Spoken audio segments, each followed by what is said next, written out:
నేను వదిలేసినా మా వాళ్ళు వదిలిపెట్టరు. దెబ్బతిని ఉన్నవాళ్ళం, దెబ్బ రుచి అంటే ఏంటో తెలిసిన వాళ్ళం. ఇప్పటికైనా మీరు కంట్రోల్ కాకపోతే మా దెబ్బంటే ఏంటో ఎలా ఉంటుందో రుచి చూపిస్తామంటున్నారు మాజీ ముఖ్యమంత్రి, ఆంధ్రప్రదేశ్ మాజీ ముఖ్యమంత్రి జగన్. కూటమి ప్రభుత్వానికి మాజీ ముఖ్యమంత్రి జగన్ మాస్ వార్నింగ్ ఇస్తున్నారు. అరాచక పాలన ఆపాలంటూ జగన్ హెచ్చరికలు జారీ చేస్తున్నారు. తమ ప్రభుత్వం అధికారంలోకి వచ్చిన తర్వాత నేను చెప్పినా మా వాళ్ళు మాట వినరు అంటూ ఇండైరెక్ట్ గా గట్టిగానే వార్నింగ్ ఇచ్చారనే చెప్పాలి. మాజీ ముఖ్యమంత్రి జగన్ దెబ్బ తగిన వాళ్లకు ఆ బాధ అంటే ఏంటో తెలుస్తుందంటూ చెప్పుకొచ్చారు. చంద్రబాబు మేలుకో అంటూ జగన్ స్ట్రాంగ్ వార్నింగ్ ఇచ్చారు. ఈ నేపథ్యంలో ఒకసారి ఆంధ్రప్రదేశ్ మాజీ ముఖ్యమంత్రి జగన్ ఎటువంటి వ్యాఖ్యలు చేశారు ఒకసారి చూద్దాం. ఆ తర్వాత ఇన్ డీటెయిల్ గా మాట్లాడుకుందాం. నేను చెప్పినా కూడా మా వాళ్ళు రేపు పొద్దున వినే పరిస్థితి ఉండదు. దెబ్బ తగిలినోనికి ఆ బాధ తెలుస్తుంది.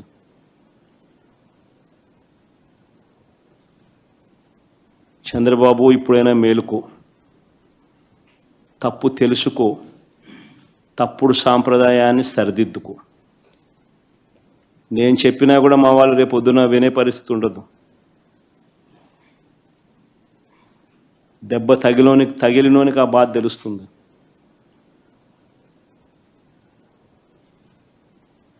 చంద్రబాబు ఇప్పుడైనా మేలుకో, తప్పు తెలుసుకో, తప్పుడు సాంప్రదాయాన్ని సరిదిద్దుకో.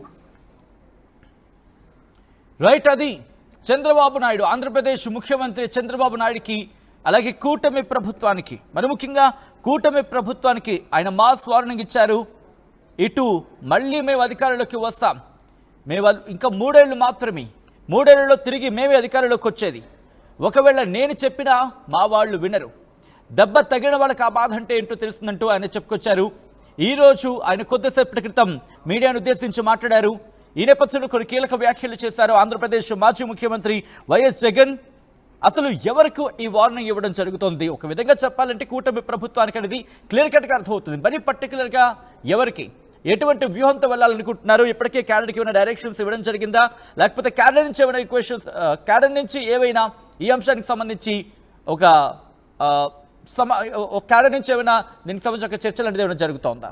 అసలు ఏం జరుగుతోంది డీటెయిల్గా తెలుసుకునే ప్రయత్నం చేద్దాం. మా AP input editor Krishnamohan updates అందించేందుకు సిద్ధంగా ఉన్నారు. కృష్ణమోహన్, ఇంట్రెస్టింగ్ డెవలప్మెంట్ కింద చెప్పుకోవాలి. ఇటు ఆంధ్రప్రదేశ్ మాజీ ముఖ్యమంత్రి వైఎస్ జగన్ కూటమి ప్రభుత్వానికి వార్నింగ్ ఇస్తున్నారు. తప్పు సరిదిద్దుకోండి, లేకపోతే కష్టమని అర్థం వచ్చేలా ఆయన మాట్లాడారు. ఎలా చూడాలి దీన్ని? సత్యన్, చాలా కీలకమైన అంశాలు. దాదాపుగా 2 గంటల పాటు మాజీ ముఖ్యమంత్రి జగన్మోహన్ రెడ్డి ఈరోజు మీడియా సమావేశం అయితే నిర్వహించిన పరిస్థితి. చాలా అంశాలు, పోలీసుల వైఫల్యం నుంచి, ప్రభుత్వం దగ్గర నుంచి వస్తున్న ఒత్తిళ్ల దగ్గర నుంచి చాలా అంశాలు మాట్లాడుతూ వచ్చిన పరిస్థితి అయితే ఉంది. చాలా స్పష్టంగా ఆయన తను ఏం చేయబోతున్నాను అనేది కూడా చెప్తూ వచ్చిన పరిస్థితి అయితే ఉంది. రాబోయే రోజుల్లో ఏ విధంగా ఉంటుంది అనేది కూడా ఆయన హెచ్చరిస్తున్న పరిస్థితి అయితే చాలా స్పష్టంగా మనం చూడొచ్చు. అయితే ఇక్కడ ఒకటి, ప్రతిపక్ష పార్టీని మొత్తాన్ని కూడా అనగతొక్కాలి అనే ఒక ప్రయత్నం చేస్తున్నారు. తమ క్యాడర్ మీద ఇష్టారాజ్యంగా, తమ నాయకుల మీద, క్యాడర్ మీద ఇష్టారాజ్యంగా కేసులు నమోదు చేస్తున్నారు పోలీసులు. ఇది అసలు అత్యంత దారుణమైన సంఘటన అనేది ఆయన చాలా క్లియర్గా చెప్తూ వచ్చారు. ఉదాహరణకి హరిక, నిన్న గుడివాడలో జరిగిన జెడ్పీ చైర్పర్సన్ హారిక కారు మీద జరిగిన దాడికి సంబంధించిన కేసులో కూడా చివరికి తన భర్త మీద కేసు పెట్టారు. ఆమె వాళ్ళ భర్త వెనకాల కారులో కూర్చొని దాడి ఎదుర్కొంటుంటే అని విజువల్ కూడా వేసి దాడి చేస్తున్న అక్కడ కొంతమంది టీడీపీ నాయకులు కావచ్చు, కొంతమంది ఆ టీడీపీ మొత్తం కూడా ఆ కారు వాహనాన్ని ధ్వంసం చేస్తున్న విజువల్స్ని వీటన్నిటిని కూడా చూపిస్తూ, మీరు ఒక మహిళ, అందులో బీసీ మహిళ మీద ఇంత పెద్ద దాడి జరుగుతుంటే కనీసం మీరు తన భర్త మీద కేసు కట్టేంత ప్రయత్నం చేశారు. అందులో ఆమెను ఒక మహా నటిగా కొంతమంది మంత్రులు మాట్లాడటం నిజంగా ఇది ఎంత నీచమైన పరిస్థితి, మీకు నిజంగా సిగ్గుందా అంటూ కూడా ఆయన ఆ వర్డ్ని కూడా చాలా స్పష్టంగా మాట్లాడిన పరిస్థితి. సో అంటే చాలా అగ్రెసివ్గా ఆయన మాట్లాడిన పరిస్థితి. అయితే ఇక్కడ ఆంధ్రప్రదేశ్లో ఇప్పుడు ప్రస్తుతం రాష్ట్రంలో ఉన్న డిఐజీలు ఎవరైతే ఉన్నారో డిఐజీలు మొత్తం కూడా ఒక మాఫియాలని నడుపుతున్నారు. ఈ సంబంధించిన కొంతమంది సిఏలని, కొంతమందిని డిఎస్పీని వీళ్ళు ఉంచుకొని వీళ్ళు డైరెక్ట్గా పోలీసుల మీద మీద కూడా చాలా తీవ్రమైన అలిగేషన్ అయితే చేశారు జగన్మోహన్ రెడ్డి.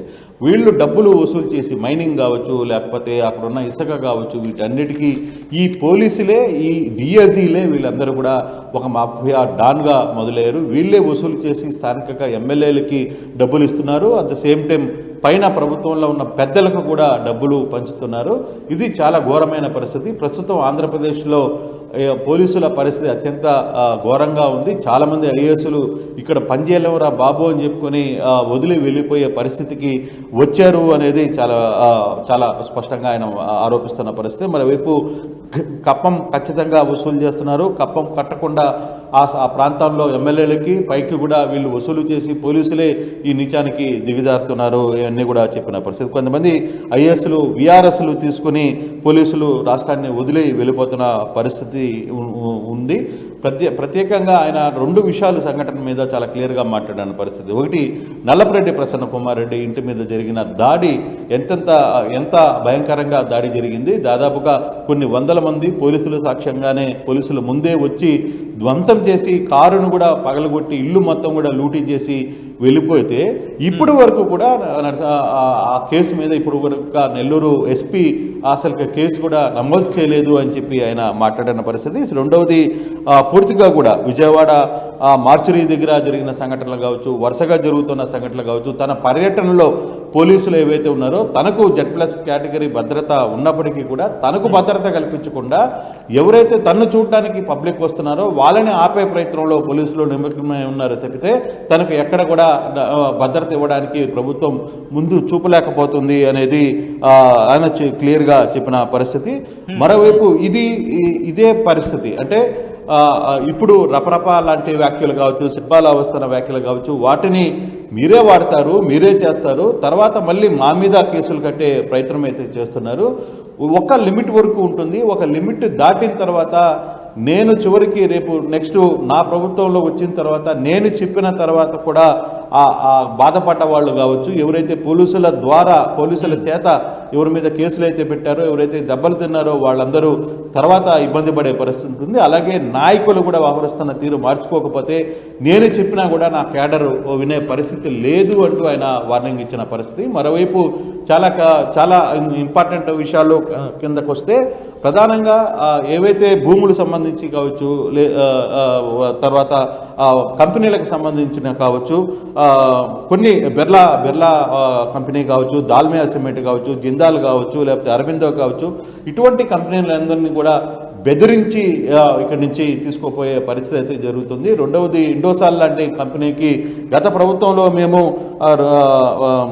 రేవూరు తర్వాత 2 ఊర్లలో క్లియర్గా వాళ్ళకి భూములు ఇచ్చాం. వాళ్ళు అక్కడ 114 కోట్ల రూపాయలకు సంబంధించి కన్స్ట్రక్షన్ చేశారు, 5,000 ఎకరాలు. అలాగే అక్కడ దాదాపుగా 8,000 ఉద్యోగాలు వచ్చే పరిస్థితి ఉంటే ఉద్దేశపూర్వకంగానే ఇప్పుడు మార్చి దాన్ని కరేడు గ్రామ ప్రాంతానికి ఇచ్చారు. ఈ భూముల్ని వేరే వాళ్ళకి అంటగట్టి కావాల్సిన వాళ్ళకి అంటగట్టి ఇప్పుడు కరేడు భూములకి వాళ్ళకి ఇచ్చిన తర్వాత అక్కడ పంటలు రైతులు కూడా నిన్న నాతో వచ్చి కలిసిన పరిస్థితి ఉంది. అక్కడ 3 కారు పంటలు జరిగే భూముల్ని ఈరోజు వాళ్ళకి కట్టబెట్టే ప్రయత్నం చేస్తున్నారు. ఇవన్నీ ఉద్దేశపూర్వకంగానే వాళ్ళు ప్రయత్నం అంటే ఏదైతే పారిశ్రామికవేత్తల్ని టార్గెట్ చేసి వాళ్ళని ఉద్దేశపూర్వకంగానే ఇబ్బంది గురి చేయాలనేది ఇప్పుడు ప్రభుత్వం చేస్తోంది అనేది చాలా క్లియర్గా మాట్లాడినప్పుడు ఇటువంటి అంశాలను కూడా జరిగిన ప్రతి అంశానికి లేదు ఇటీవల జరుగుతున్న కొన్ని కేసుల విషయంలో కావచ్చు, ప్రతి విషయంలో కూడా ప్రభుత్వం అంటే ప్రతిపక్ష పార్టీని అణగదొక్కాలనే ప్రయత్నం చేస్తుంది. అట్ ద సేమ్ టైం అసలు జరిగిన సంఘటన కళ్ళ ముందు ఏం జరిగిందో కూడా చూసే పరిస్థితికి పోలీసులు లేరు. పోలీసులు పూర్తిగా కూడా కొంత ఏజెంట్లుగా మారిపోయిన పరిస్థితి. ఇదే పరిస్థితి జరిగితే మాత్రం చాలా పరిస్థితులు నెక్స్ట్ గవర్నమెంట్ మారితే మాత్రం ఆ తర్వాత జరిగే పరిస్థితులు చాలా తీవ్రంగా ఉంటాయి. అప్పుడు నేను జవాబుదారి కూడా కాదు, నేను చెప్పినా ఎవరు నా మాట వినే పరిస్థితి ఉండదు. ఎందుకంటే వాళ్ళందరూ బాధ్యతలు అయ్యారు. అప్పుడు ఆ బాధ్యతలకు మనసులో ఒక ఇది ఉంటుంది. అటువంటి దాన్ని అప్పుడు మనం కంట్రోల్ దాటిపోతుంది. కానీ ప్రభుత్వాలు ఒక పాలన ఇచ్చిన తర్వాత దానికి తగ్గట్టుగా కుటుంబ ప్రభుత్వం వ్యవహరించాలి. కానీ ఆ వ్యవహారం చేయట్లేదు అనేది జగన్మోహన్ రెడ్డి చాలా గట్టిగా మాట్లాడిన పరిస్థితి. అయితే ఇది ఫర్దర్ గా ఆయన ఏ విధంగా ముందుకు వెళ్తున్నారు ఆయన ఇక్కడ ప్రస్తావించిన సందర్భం, ఎందుకంటే నల్లపరెడ్డి ప్రసన్న కుమార్ రెడ్డి విషయం కావచ్చు, లేకపోతే హారిక విషయంలో కావచ్చు, ఈ ఇన్సిడెంట్ విషయంలో ఏమైనా పోరాటానికి మళ్ళీ దిగబోతున్నారా ఈ కాంటెక్స్లో కృష్ణమోహన్? బట్ అంతకన్నా ముందు కృష్ణమోహన్ ఆయన ఇంకొక వార్నింగ్ ఇవ్వడం జరిగింది కూటమి ప్రభుత్వానికి. ఒకసారి ఆ బయట చూద్దాం, ఆ తర్వాత మళ్ళీ మీ దగ్గరకు వచ్చే ప్రయత్నం చేస్తాను. రైట్, ఆంధ్రప్రదేశ్ మాజీ ముఖ్యమంత్రి వైఎస్ జగన్ ఇటు కూటమి ప్రభుత్వానికి ఇంకో వార్నింగ్ ఇస్తున్నారు, అదేంటి చూద్దాం.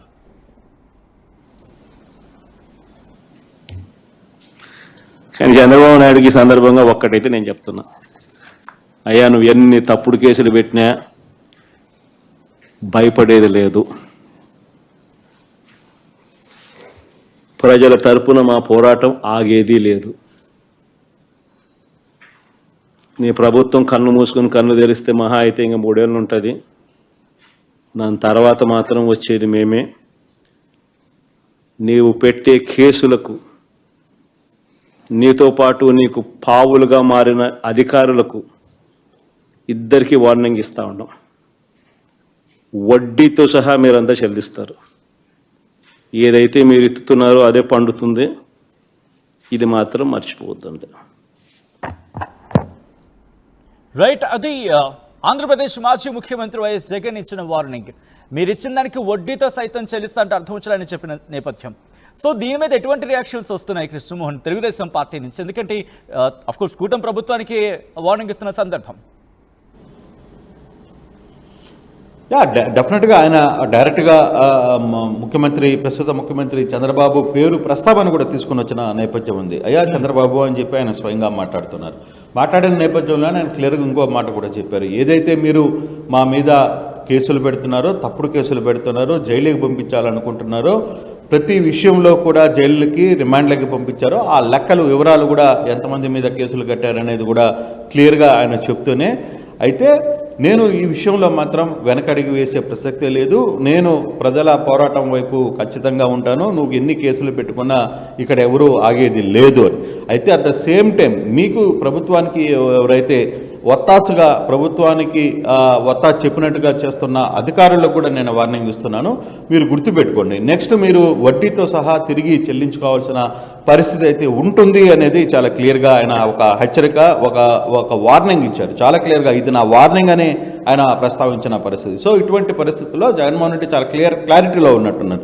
రాబోయే రోజుల్లో ఎంత ఇబ్బందులు ఎదురైనా, లేకపోతే ఎటువంటి కేసులు ఉన్నా, లేకపోతే కొంత ఒత్తిడి మా మీద చేయాలని, మమ్మల్ని అనగదొక్కాలని ప్రయత్నం చేసినా ఆయన మొదటే ఒకే మాట చెప్పారు, ప్రజాస్వామ్యంలో రాజకీయ ప్రతిపక్ష పార్టీని అనగదొక్కాలి అనే ఒక ప్రయత్నం ఆయన చేస్తున్నాడు, అది మంచిది కాదు అనేది ఆయన చాలా క్లియర్గా ఒక మాట చెప్పారు. ఆ తర్వాత ఈ వార్నింగ్ ఇచ్చారు క్లియర్గా, మీరు తిరిగి వడ్డీతో సహా చెల్లించుకోవాల్సిన పరిస్థితి ఉంటుంది అనేది.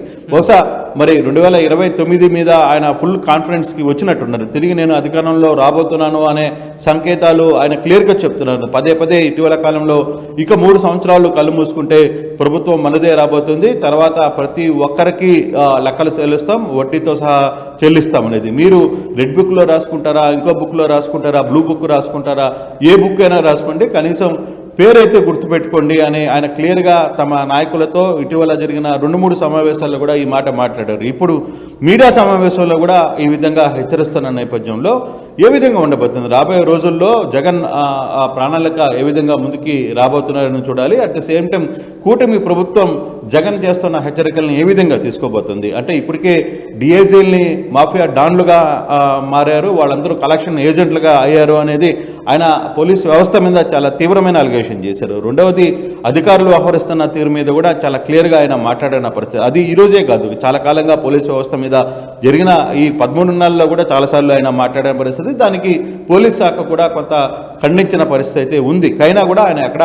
తగ్గట్లేదు. ఆ విషయంలో మాత్రం చాలా క్లారిటీలో ఉన్నట్టుగానే కనబడుతుంది. ఆయన తన వే ఆఫ్ స్టైల్ ఆఫ్ ఏదైతే రాజకీయాల్లో ముందుకు పోవాలనుకుంటాడో ఆ విధంగానే ముందుకు వెళ్ళాలని డిసైడ్ అయినట్టుగా కనబడుతుంది. చూడాలి మరి ఆ పరిస్థితులు ఏ విధంగా ఉంటే, రాబోయే రోజుల్లో ఏ విధంగా ఉంటుంది, ఇప్పుడు కుటుంబ ప్రభుత్వం ఆహారం మీద ఏ విధంగా జగన్కి కౌంటర్లు ఇస్తుందో కూడా వేచి చూడాల్సిన పరిస్థితి చాలా స్పష్టంగా కనపడుతోంది. సచిన్. రైట్ కృష్ణమోహన్, అది మా ఏపీ ఇన్పుట్ ఎడిటర్ కృష్ణమోహన్ చెబుతోంది. మరి ముఖ్యంగా రాబోయే రోజుల్లో ఎటువంటి సిచ్యువేషన్స్ ఉండబోతున్నాయి, ఎందుకంటే మాజీ ముఖ్యమంత్రి వైఎస్ జగన్ చేసిన కామెంట్స్ మనం చూసాం. ఆయన కూటమి ప్రభుత్వానికి సీరియస్ వార్నింగ్ ఇవ్వడం జరుగుతోంది. అరాచక పాలన ఆపాలంటూ జగన్ హెచ్చరికలు జారీ చేశారు. మా ప్రభుత్వం అధికారంలోకి వచ్చిన తర్వాత నేను చెప్పినా మా వాళ్ళు వినరు అంటూ కూడా చెప్పుకొచ్చారు ఆంధ్రప్రదేశ్ మాజీ ముఖ్యమంత్రి. దెబ్బ తగిన వాళ్లకు ఆ బాధ తెలుస్తుందంటున్నారు ఆయన. చంద్రబాబు మేలుకో అంటూ జగన్ స్ట్రాంగ్ వార్నింగ్ ఇచ్చారు. వడ్డీతో సహా చెల్లిస్తామంటూ ఆయన చెప్పుకొచ్చారు. ఈ నేపథ్యంలో ఆంధ్రప్రదేశ్ మాజీ ముఖ్యమంత్రి వైఎస్ జగన్ ఏమన్నారు, ఎటువంటి వార్నింగ్ కూటమి ప్రభుత్వానికి ఇచ్చారు, ఆయన ఎటువంటి సంచలన వ్యాఖ్యలు చేశారు, ఆయన ఏం చేయబోతున్నారు, ఒకసారి ఆయన ఏమన్నారో చూద్దాం. దెబ్బ తగిలి నేను చెప్పి